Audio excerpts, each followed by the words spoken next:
চট্টগ্রামের কৃষ্ণদাস বাংলাদেশ হরিজন সম্প্রদায়ের প্রথম আইনজীবী দাবি করে অসত্য ও ভিত্তিহীন তথ্য প্রচারের প্রতিবাদে ময়মনসিংহ প্রেস ক্লাবে সংবাদ সম্মেলন করেন বাংলাদেশ আইনজীবী সমিতির ময়মনসিংহ জেলা শাখা। বাংলাদেশ হরিজন প্রতিষ্ঠাতা সভাপতি প্রয়াত অ্যাডভোকেট বিশ্বনাথ ভাস্করের পরিবারের পক্ষ থেকে আজকে এক প্রতিবাদ সভায় আজ উপস্থিত হয়েছে।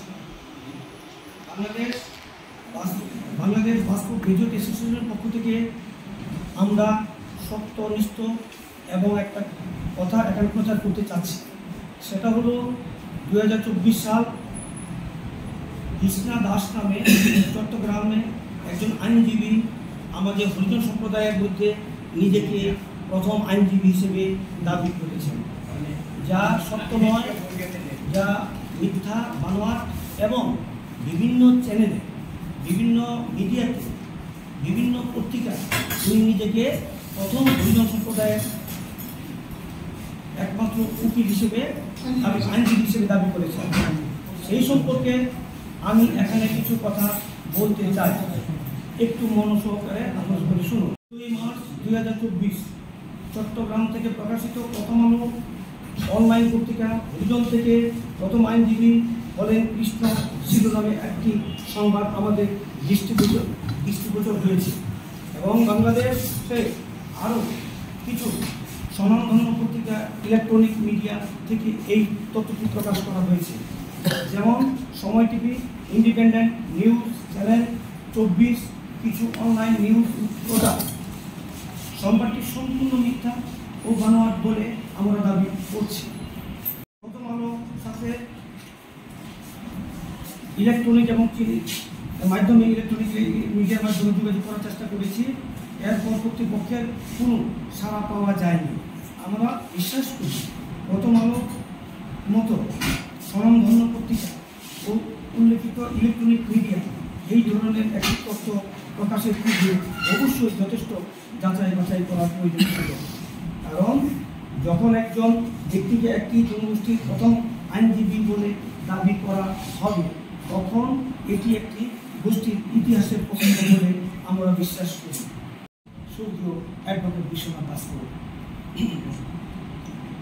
স্বর্গীয় অ্যাডভোকেট বিশ্বনাথ ভাস্কর বাংলাদেশ হরিজন জনগোষ্ঠীর মধ্যে প্রথম আইনজীবী হিসেবে 1989 সালে বাংলাদেশ বার কাউন্সিল থেকে সনদপ্রাপ্ত হয়ে ময়মনসিংহ জেলা আইনজীবী সমিতিতে যোগদান করে ওনার আইন পেশা শুরু করেন। তিনি একজন বিজ্ঞ আইনজীবী বিশেষ হিসেবে ময়মনসিংহ আইনজীবী সমিতি সুপরিচিত ছিলেন। এছাড়াও হরিজন জনগোষ্ঠীতে ব্যাপক সমাদৃত ছিলেন। আমরা ওনার পরিবারের বিভিন্ন সদস্যদের সাথে কথা বলে জানতে পারি অ্যাডভোকেট বিশ্বনাথ ভাস্কর দীর্ঘদিন ময়মনসিংহ জেলা আইনজীবী সমিতিতে অ্যাসিস্ট্যান্ট পাবলিক প্রসিকিউটর এপিপি হিসেবে দায়িত্ব পালন করেছে এবং তিনি ব্যক্তি হিসেবে যথেষ্ট পরোপকারী ও ন্যায়পরায়ণ ছিলেন। নিন্দা জানান কৃষ্ণ দাসের এই সাফল্যে আমরা অত্যন্ত আনন্দিত ও গর্বিত। কৃষ্ণ দাসের এই সফলতা হরিজন জনগোষ্ঠী ব্যাপক আগামী প্রজন্মকে নতুন জীবন্তের দিকে অগ্রসর হওয়ার উৎসাহ এবং শক্তি যোগাবে আমরা সেই আশা রাখি। কিন্তু আমরা এও বিশ্বাস করি যে জাতি তার ইতিহাস নিয়ে সচেতন নয়, ঐতিহাসিক ব্যক্তিদের নিয়ে সচেতন নয়, সেই জাতি গুণী ব্যক্তি জন্মায় না।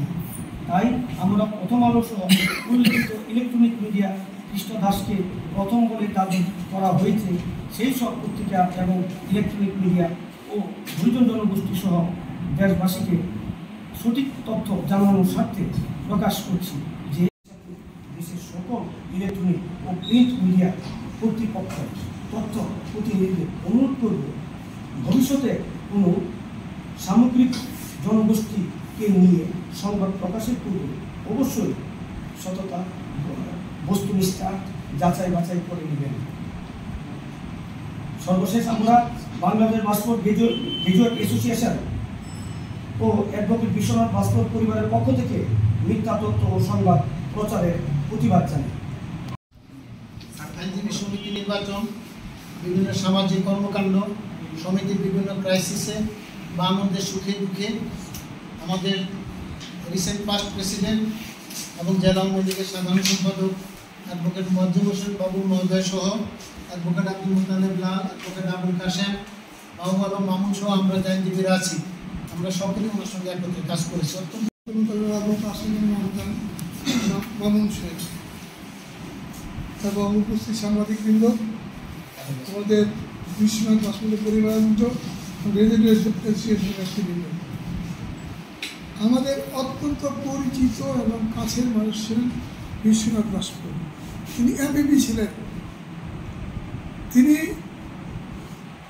তার সাথে আমাদের চমৎকার সম্পর্ক ছিল। আমি তার পরিবারের একটা অনুষ্ঠানে যোগদান করেছিলাম, ভুলে গিয়েছি সেটা। তবে বিশ্বনাথ দাসপুর আমার মনে হয় যে এক্ষেত্রে অগ্রণী মানুষ ছিলেন। আমি গ্র্যাজুয়েটেশনকে বলবো, আপনারা ময়মনসিংহ বার থেকে ভারতের সভাপতি সাধারণ সম্পাদককে আমি অনুরোধ করবো বিষয়টি উল্লেখ করে চট্টগ্রাম বার সমিতিকে একটা চিঠি দেওয়ার জন্য, কারণ আপনাদের অ্যাসোসিয়েশনের পক্ষ থেকে এই চিঠিগুলো দেবেন এবং এই সাংবাদিক সম্মেলনের কথাও সেই চিঠিতে উল্লেখ করবেন। আমরা এটার প্রতিবাদ জানাই এবং আমরা আপনাদেরকে সহযোগিতা করার জন্য যা করা প্রয়োজন আমরা করব।